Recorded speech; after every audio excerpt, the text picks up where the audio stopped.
आदमी पार्टी के गुजरात इकाई के अध्यक्ष जिनको दिल्ली पुलिस के द्वारा गिरफ्तार किया गया था, उन्हें अब रिहा कर दिया गया है। जिसके बाद उन्होंने आम आदमी पार्टी कार्यालय पर एक प्रेस कॉन्फ्रेंस का आयोजन किया, जिसमें उन्होंने कहा कि मैं इन कंस की औलादों से डरूंगा नहीं, जमकर लड़ूंगा। आम आदमी पार्टी की गुजरात इकाई के अध्यक्ष जिन्हें दिल्ली पुलिस ने गिरफ्तार कर लिया था, उन्हें रिहा कर दिया गया है।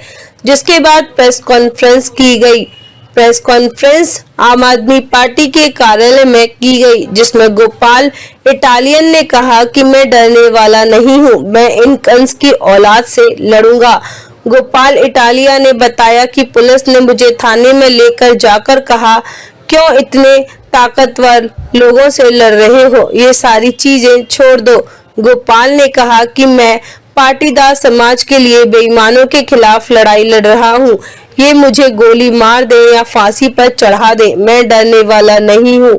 उन्होंने कहा कि मुझे बेहद हैरानी हुई जब राष्ट्रीय महिला आयोग की प्रमुख ने मुझे अपने चैम्बर में कहा कि तुम बहुत बदतमीज हो, तुम्हारी क्या औकात है। मुझे गालियां दी गई, धमकाया गया, मुझे अपना वकील साथ नहीं ले जाने दिया गया, उनका नोटिस में कोई इंटरेस्ट नहीं था, अंत में पुलिस के हवाले कर दिया गया। गोपाल इटालियन ने कहा कि घटनाक्रम इसलिए हुआ क्योंकि गुजरात में चुनाव आ रहे हैं और पूरा पाटीदार समाज बीजेपी के खिलाफ खड़ा हो गया है। ये पाटीदारों से चिढ़ते हैं, उनसे नफरत करते हैं। पाटीदार युवाओं पर बीजेपी सरकार ने गोलियां चलवाई, जहां 14 युवाओं की मौत हुई। अमित जीजू, दिल्ली समाचार 24।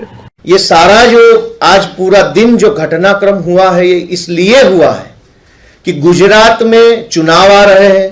इस चुनाव में पाटीदार समाज बीजेपी के खिलाफ खड़ा हो चुका है। पाटीदार समाज आम आदमी पार्टी के समर्थन में खुल के बाहर आ रहा है। चूंकि बीजेपी पार्टी गुजरात में पाटीदारों से नफरत करती है, पाटीदारों से बहुत चिढ़ती है। पिछले कुछ साल पहले पाटीदारों के 14 युवाओं पर बीजेपी की सरकार ने गोलियां चलवाई थी और 14 युवाओं को उसने एक तरीके से मर्डर कर दिया था। बाकी जो बच गए उनके ऊपर हजारों फर्जी मुकदमे लगा के हजारों युवाओं को जेल में बंद कर दिया था, उनका करियर खराब कर दिया था। फिर बीजेपी को लगा कि कितनों को गोलियां मार दी, कितनों को जेल में भर दिया, तब भी ये पाटीदारों में से आने वाला गोपाल इटालिया कैसे बच गया, कैसे बच के आगे निकल गया। ये साधारण सा पाटीदार युवान कैसे किसी पार्टी का प्रदेश अध्यक्ष बन गया, कैसे ये युवान बीजेपी को चैलेंज कर रहा है। इसको हैरान करो, इसको परेशान करो, इसको सताओ, किसी भी मुकदमे में डालो, इधर उधर कहीं से उसको बदनाम करो। पूरी बीजेपी पार्टी इस वक्त गोपाल इटालिया के पीछे पड़ी हुई है। मैं क्या हूं? मैं कुछ नहीं हूं, एक साधारण सा युवान हूं। मेरी कोई शख्सियत ही नहीं है एक तरीके से अगर आप देखेंगे। लेकिन जब आप ट्विटर पे, सोशल मीडिया पे देखते हैं, बीजेपी के सारे विधायक, सेंटर के मिनिस्टर, पूरा आईटी सेल एक ही छोटे से आदमी के पीछे लगा के रखा है। क्यों? क्योंकि वो लोग पाटीदार समाज से नफरत करते हैं और नफरत में इस हद तक गिर चुके हैं कि गुजरात से मुझे उठाकर ओखला के थाने में बिठा दिया। यहां तक कि मेरे वकील को भी नहीं बताया कि मुझे कहां ले जाया जा रहा है। वकील को किसी और थाने का एड्रेस बताया कि यहां बिठाया है, ले जाया गया कहीं और जगह। कुल मिला के ये जो पूरा घटनाक्रम है, इसमें साफ साफ तौर पे बीजेपी की भ्रष्ट मानसिकता, पाटीदार समाज के खिलाफ की मानसिकता का प्रदर्शन हो रहा है। वो नहीं चाहते हैं कि गुजरात से पाटीदारों के युवा आगे बढ़े, आगे आए, राजनीति में हिस्सा ले, लीडरशिप रोल में आए। वो नहीं चाहते, इसलिए किसी न किसी तरीके से गुजरात में भी मेरे ऊपर पिछले दिनों में काफी एफआईआर लगाई हुई है।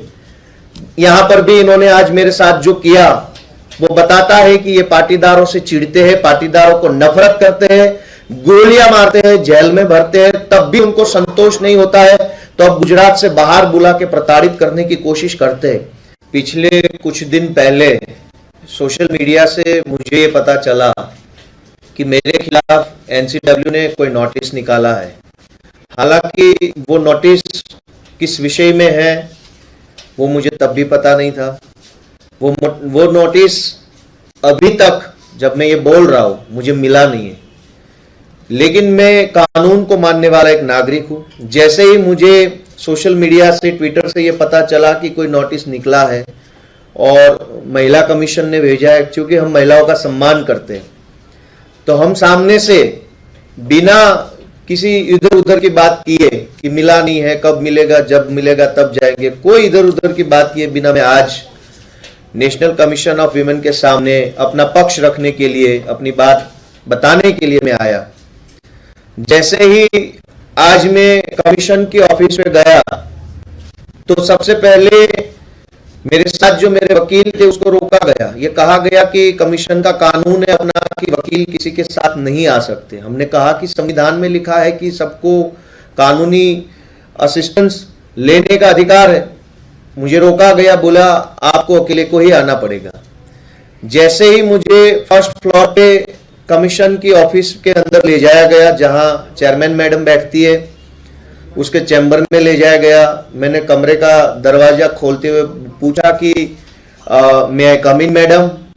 उसने बड़ी एरोगेंसी से कोई जवाब नहीं दिया और मेरी तरफ देखते हुए बोला कि बहुत ही बदतमीज जो तुम, क्या औकात है तुम्हारी और क्या हैसियत है तुम्हारी। मुझे ये कहा गया, मैं शॉक हो गया कि ये क्या भाषा है, ये किस टाइप का इन्वेस्टिगेशन है, ये किस चीज के लिए मुझे इस कमरे में, इस ऑफिस में बुलाया गया। मैं शॉक हो गया, मैं कुछ नहीं बोला क्योंकि वो चेयर पे बैठी है। चेयर की रिस्पेक्ट करना सिटीजन होने के नाते मेरा फर्ज बनता था। मैं सुनता रह गया।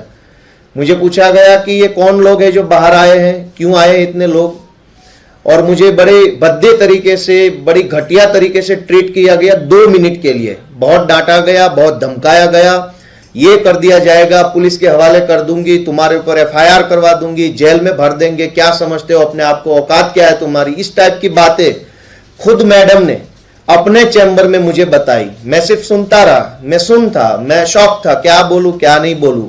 फिर मैं अपने आप से उस कमरे के बाहर निकल गया और मैं अपने वकील जो ग्राउंड फ्लोर पे बैठे थे उनसे मैं मिला और उनको कहा कि मैडम ने मेरे साथ इस तरीके का बर्ताव किया है, ना वो मेरा स्टेटमेंट रिकॉर्ड कर रहे हैं, ना जिस चीज के लिए मुझे समन किया गया था उस चीज को लेकर कोई बात कर रहे हैं, बस मुझे गालियां दे रहे, धमका